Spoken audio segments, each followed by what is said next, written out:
Bonjour les amis, j'espère que vous allez bien. Bienvenue dans le taroscope du mois de novembre 2023.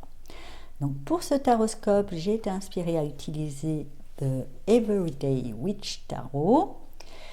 Ensuite, on fera un point sur la sphère sentimentale avec l'oracle améthyste Love et l'oracle de l'amour d'Astro Bohème. Un point sur la vie matérielle financière pro avec l'oracle Murmure de Ganesh. Et comme carte message, comme chaque mois de novembre en règle générale, je suis inspirée à utiliser l'oracle des défunts. C'est pas forcément un message direct de l'au-delà, pour certains oui, pour d'autres juste l'image ou un mot pourra ouvrir une porte, donc je l'interpréterai pas plus que ça, sauf s'il me vient quelque chose, mais voilà, prenez le temps de regarder l'image, je rapprocherai la carte et voyez si ça ouvre une porte pour pouvoir vous connecter à vos défunts. Donc comme d'habitude, ce taroscope ne parlera pas à tout le monde, prenez que ce qui résonne en vous et laissez le reste de côté. Vous pouvez, pour plus d'informations, consulter votre taroscope de votre signe ascendant et lunaire. Et comme cette intro va être reprise dans chaque taroscope, je mettrai en barre d'infos sous la vidéo un timer pour pouvoir passer l'intro. Si vous regardez plusieurs taroscopes, ça peut devenir un peu lourd. Voilà, je vous dis à tout de suite pour les taroscopes.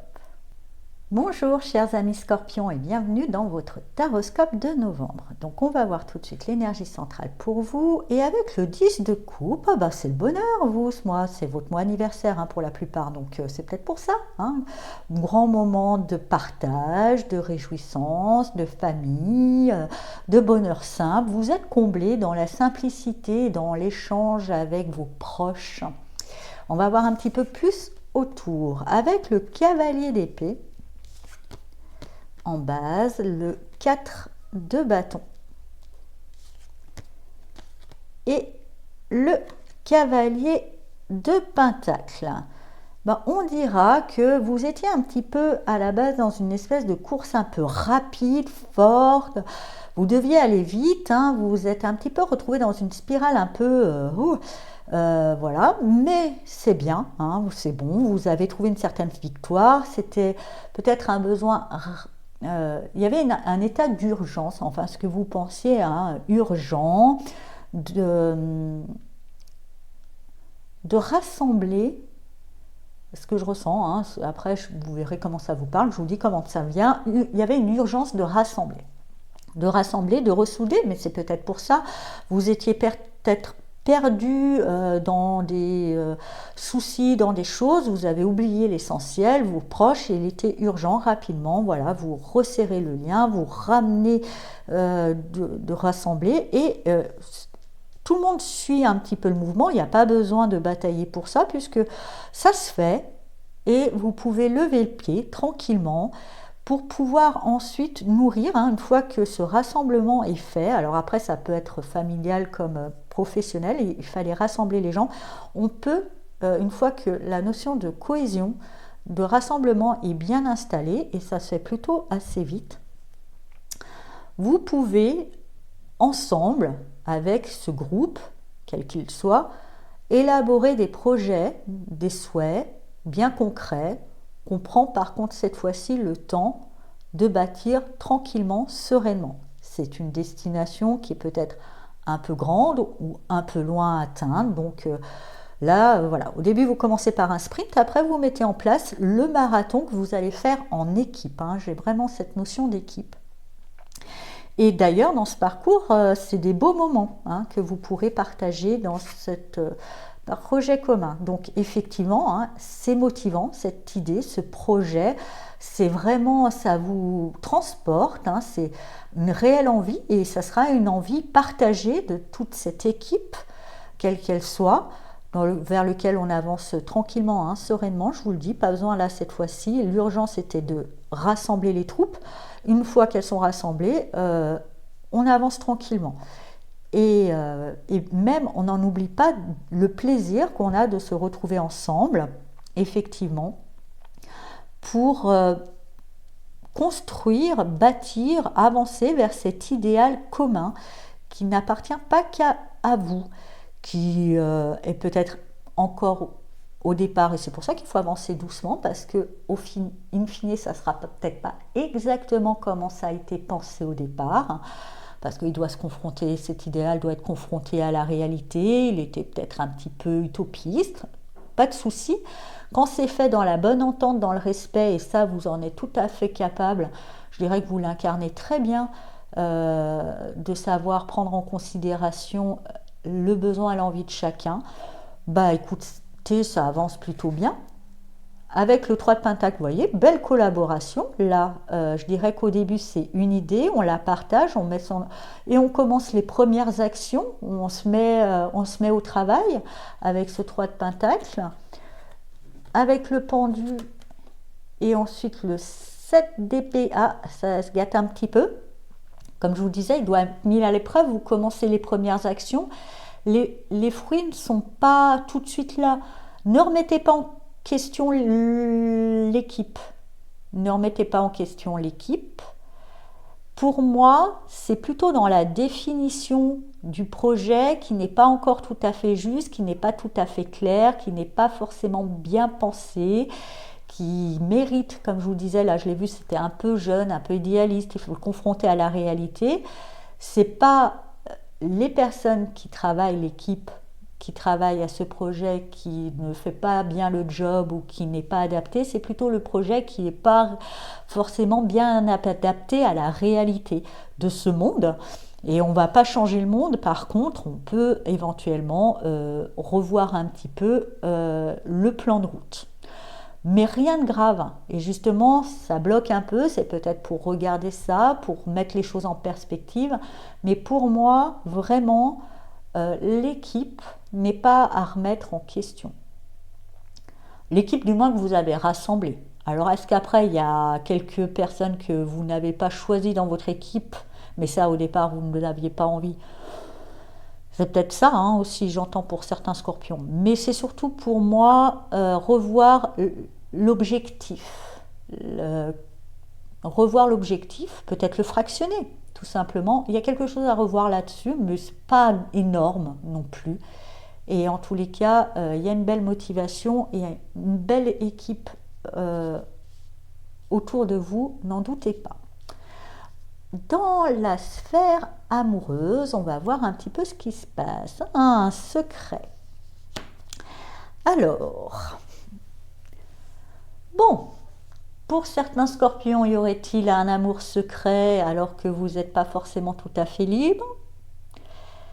Peu importe, c'est pas forcément. Je sais qu'il y en a, on me dit, écoutez, en tous les cas, je vois rien de concret. Hein, c'est peut-être juste un coup de cœur. Écoutez, on en a tous.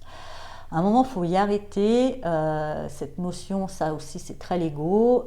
Cette notion de fidélité, de rester tout le temps, d'aimer toujours la même personne.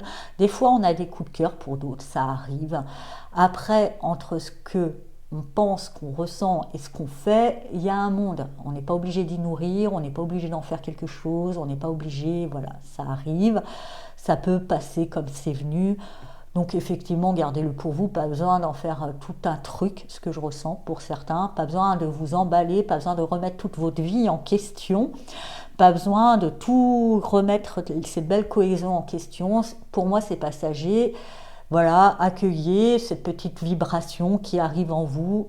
Je ne sens pas quelque chose qui dure pour certains scorpions. Pour d'autres, on me dit que vous avez peut-être, et c'est peut-être dommage parce que vous avez tellement de belles choses à partager, des fois vous n'osez pas dire ce que vous ressentez, vous gardez trop pour vous, vos besoins, vos ressentis, vos souhaits, vous gardez ça trop à l'intérieur, tellement caché en vous, que même vous avez du mal à savoir ce que vous voulez. Voyez ?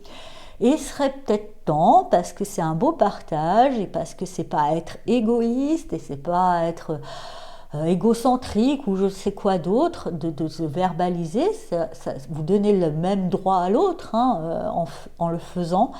Il serait peut-être bon d'aller creuser en vous et de comprendre en amour ce que vous voulez pas en règle générale, ça vous le savez, mais ce que vous voulez, ça serait bien un petit peu, et d'oser le dire, d'oser le revendiquer.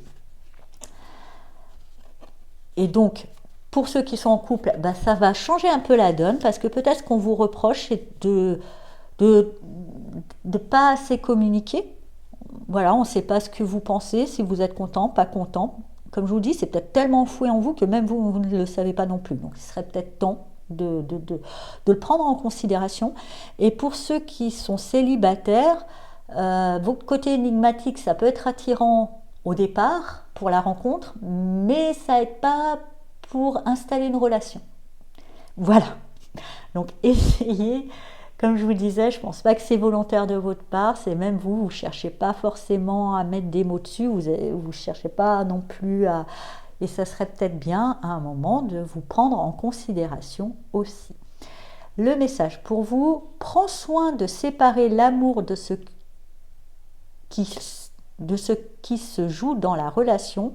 L'amour, c'est l'amour. Une relation, ça se co-crée. Donc, ça, j'aime bien. Moi, je fais souvent, je le dis souvent, cette métaphore. Comme je dis, l'amour, c'est comme les œufs dans un gâteau. C'est l'ingrédient le plus noble, hein, les œufs. C'est nécessaire pour faire un gâteau, mais on ne fait pas un gâteau qu'avec des œufs. Voilà, et c'est mieux de faire le gâteau à plusieurs. Donc là aussi, dans votre cohésion, ne vous effacez pas trop, dans votre équipe aussi, il y a peut-être une famille, ne vous effacez pas trop, osez parler de vous, osez parler de ce que vous ressentez dans votre famille, dans votre relation. Et c'est ainsi que vous pourrez maintenir cette cohésion et co-créer votre projet de vie, d'amour, de souhait, de relation avec l'autre. Et s'il y a des enfants, avec les enfants, avec tout ça. Voilà. Dans la sphère matérielle, réflexion.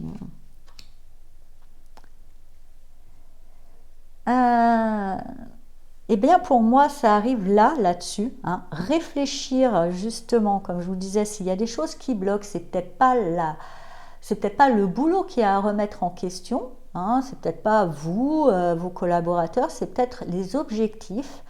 Il y a peut-être à réfléchir sur les objectifs que vous vous êtes fixés au niveau du travail, au niveau des choses à atteindre, c'est peut-être ça qui sont à revoir. Donc réfléchissez sur vos objectifs qui pour moi sont pas justes ou ils ont peut-être été mis en place pas pour des bonnes raisons, pas par les bonnes personnes et qui serait bon de réfléchir justement à les revoir pour pouvoir après ça sera peut-être pour le taroscope de décembre, savoir les verbaliser, les défendre, vos nouveaux objectifs. Si vous êtes salarié, il faudra forcément les défendre auprès d'une hiérarchie. Et si vous êtes plus indépendant, peut-être revoir vos objectifs. J'entends pour certains à la baisse, vous êtes peut-être mis la barre trop haute, ça ne veut pas dire que vous n'atteindrez pas cette hauteur, mais fonctionnez par fragments. Et vous verrez, parce que peut-être qu'en cours de route, à une première étape, vous pensiez aller là, vous faites cette étape-là, et peut-être qu'en cours d'étape, vous dites « Ah, mais là, c'est pas mal aussi ». Voyez, donc fonctionnez par étapes et ne soyez pas trop rigide sur la destination, ça pourrait changer en cours de route. En tous les cas, on vous dit de réfléchir sur vos objectifs, réfléchir sur ce... Peut-être que pour moi, j'entends vraiment vous mettez la barre beaucoup trop haute et c'est peut-être décourageant et c'est peut-être bloquant, justement. La carte des défunts, donc voilà, je vous laisse regarder le message de l'oracle des défunts. Pensez à une personne disparue chère à votre cœur. Regardez cette image, laissez faire les choses, mettez sur pause si besoin. Et le message, c'est « Mes mots ne sont plus les mêmes, ma vibration non plus. Ne sois pas inquiet ou inquiète de ne pas recevoir de message comme tu le voudrais. Garde foi en notre relation et cela suffira. » Voilà, chers amis scorpions, j'espère que ce taroscope vous a parlé. Je vous souhaite un tout beau mois de novembre et je vous dis à bientôt. Au revoir.